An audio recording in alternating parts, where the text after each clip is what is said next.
একটা ঘর গুছাইতে কি পরিমাণে খরচ হয় তার একটা আইডিয়া থাকবে আজকের।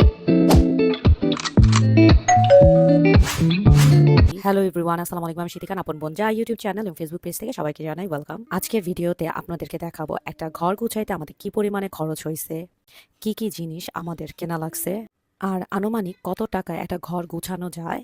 সবকিছুর একটা আইডিয়া দেওয়ার চেষ্টা করব আজকের এই ভিডিওতে, এবং যারা ঘর সাজানোর প্ল্যানিং করছেন বা করার ইচ্ছা আছে তাদের জন্য এই ভিডিওটা কাজে লাগবে ইনশাল্লাহ। আমরা সকাল সকাল এই দোকানে চলে আসছি, গ্রামের একটা দোকানে, যে আমাদের কি বলে, আমাদের বালতি লাগবে, মগ লাগবে, ঝাড়ু লাগবে, আরও কিছু জিনিসপত্র লাগবে। তো ওগুলো আমরা ঢাকা থেকে কিনে নেই, এখানে কিনতে আসছি। সো এগুলো কিনে এখন আমরা চলে যাচ্ছি বাসায়। এই তো সাথে আবার চা খাওয়ার জন্য একটা মগও কিনা ফেলছি, চা নিয়ে সোজা চলে যাইতেছি বাসায়। আর এটা এসে দেখতেছি আমাদের ঘরটর মুছতেছে, কারণ একটু পর ফার্নিচার চলে আসবে, তার জন্য এই ঘরটর মুছা হয়ে গেছে। কারণ একটু পর ফার্নিচার আসলে তার ঘর মুছতে পারবে না, ঘরটর পরিষ্কার করার জন্য তাকে রাখা হয়েছিল সেদিন।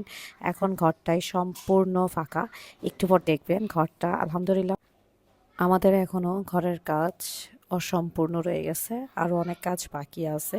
এই কাজগুলো করবে আস্তে আস্তে করে। এই তো আমাদের ফার্নিচারগুলো চলে আসছে, এখন ফার্নিচারগুলো সব সেট করতেছে তারা। আর আমি তার পাশের যা যা আমি ঢাকার থেকে আনছিলাম তা তা বের করে গুছাইতেছিলাম। আমার আরেকটা ভিডিওতে কিন্তু এগুলো কেনার ভিডিও কিন্তু দেওয়া আছে, আপনারা যদি না দেখে থাকেন অবশ্যই দেখে নেবেন। এগুলো এখন আমি সব এখন ওয়াশ করতে দিব, তারপর এগুলো আমি সব এক এক করে রেখে যাব।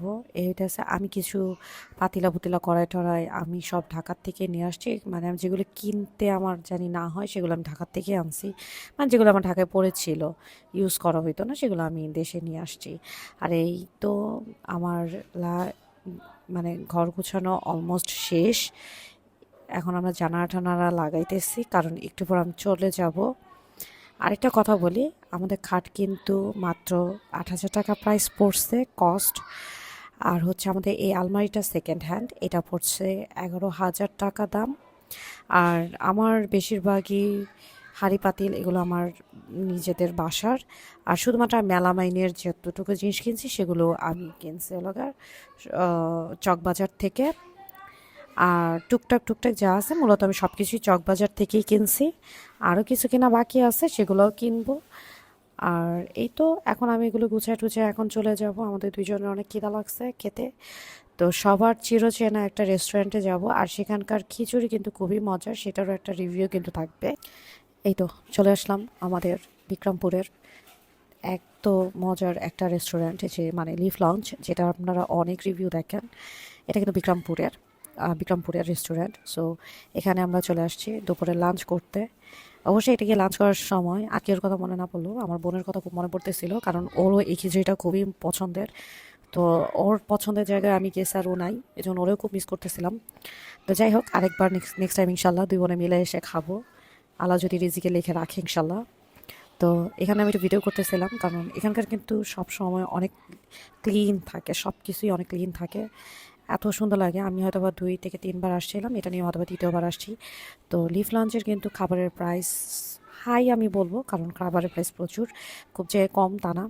আমরা যে খিচুড়িটা অর্ডার করছি সেই খিচুড়িটার প্রাইস ছিল 790 টাকা, মানে আপনি বুঝতে পারতেছেন যেটা গরুর খিচুড়ির দাম 790 টাকা। তো আমি খিচুড়িটা অর্ডার করে ফেলাম, আমি অর্ডার করছিলাম কালা ভুনার খিচুড়ি। আর আমার কাছে মনে হলো দামের সাথে সাথে কোয়ান্টিটিও কমে গেছে, আগে এক দুইজনে মিলে একটা শেষ করতে পারতো না, আজকে এবার এসে দেখলাম যে একটাই একজনের জন্য লাগে। আমার ভিডিও যদি আপনাদের কাছে ভালো লেগে থাকে অবশ্যই একটা লাইক এবং সাবস্ক্রাইব করতে ভুলবেন না।